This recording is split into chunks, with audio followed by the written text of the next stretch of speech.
Hey guys, welcome to my channel. Thank you so much for tuning in. Today we are doing some Bantu knots on this TWA. So let's get started. I am using the Natural Organics Leave-In Conditioner as usual. You guys know that this is my staple product when I'm doing hairstyles because it makes the hair very soft. It's also a product that I make myself. So today I've got a featured comment and it's from Jean Bias. I hope I said the name correctly.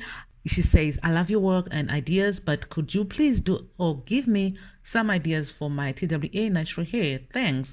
Okay, so Bantu knots is one of the things that you can do to short hair or a TWA, as long as you can hold some form of a section, like you can hold braids, and you can use hair extensions to create a Bantu knot, and you don't even need to know how to grip the hair properly. And I'm going to show you how you can do that.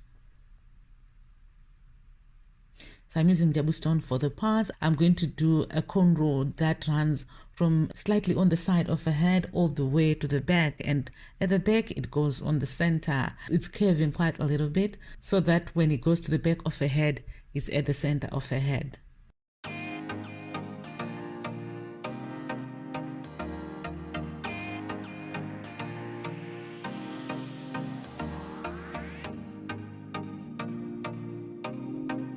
Don't worry about that white stuff. It dries out completely. That is just a product that I put on hair. A mixture of the leave-in conditioner and some gel, some wax. And that is what is causing that white stuff, but it dries out completely on a hair.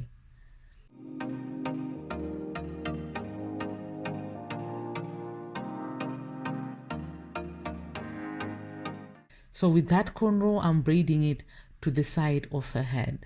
This was just to create some texture, some art, some something different with the Bantu knots, because I didn't want them to be just plain Bantu knots, you know, like it shouldn't be boring. Who said natural hair should be boring? And even Bantu knots, they don't have to be boring. You can add some cornrows and you can be as creative as you want to be when you're doing Bantu knots. Actually, when you're doing hair, you can be as creative as you want, because anything is a hairstyle and you can be a pioneer in creating a different hairstyle at any time. So go ahead, be creative and do what you want. The head is a canvas where you can be able to express your artistic self. Okay, so that corner goes all the way to the back, and then I'm going to join that one to a Bantu knot as well. All the cornrows are going to be joined to Bantu knots, by the way. The ends are going to be joined to Bantu knots. And if you're not subscribed, make sure you subscribe and hit the notification button so that you don't miss any of the videos that I post on this channel. If you're subscribed already, thank you so much. I really appreciate you. This channel has grown from strength to strength, and that's thanks to you for your support, for the comments, for sharing my videos.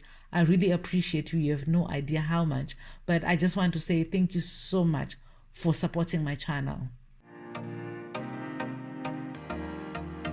So I'm braiding the hair so that I don't have to struggle with gripping the roots. You know what I mean? It's sometimes difficult to grip roots, and I wanted to show you how you don't have to know how to braid or how to grip roots for you to do these Bantu knots. They are so simple. As long as you can do this 3-strand braid with the hair only, add the hair extension afterwards. So this makes it so simple and it's beginner friendly because you don't even need to know how to grip roots for you to do these Bantu knots.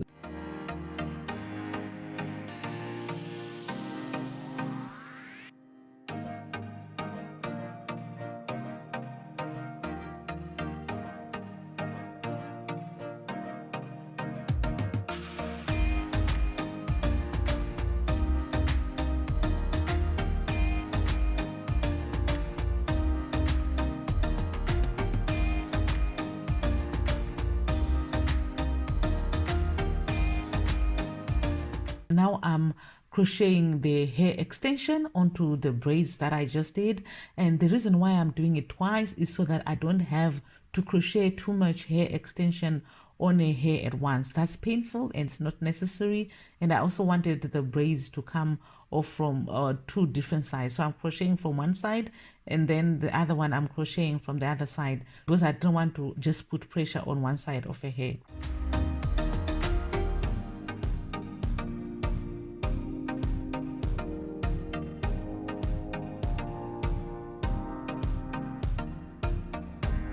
Now I'm braiding. The braiding is so simple, you guys. Once you're finished crocheting, the braiding goes on so fast because you are just picking the hair and then you start braiding. It's like when you're finishing off braids for someone, when someone is doing the installation or the planting of the braid, and then you're just finishing off. It really goes fast. It just depends on how your hands can braid. And with practice, you can be able to do it very fast.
So we are done with the braids. So I'm just slicking hairline using the black gel, and that works on a lot of people because it doesn't flake easily, and that's the one that we normally use at the salon, at National Hair Studio Salon.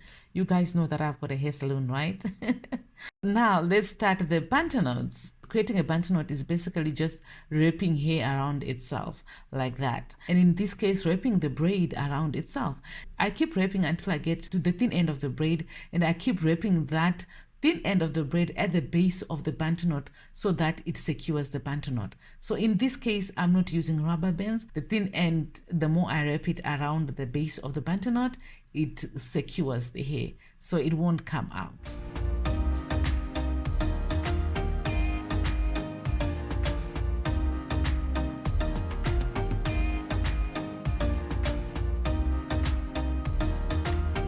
So this is the hairstyle.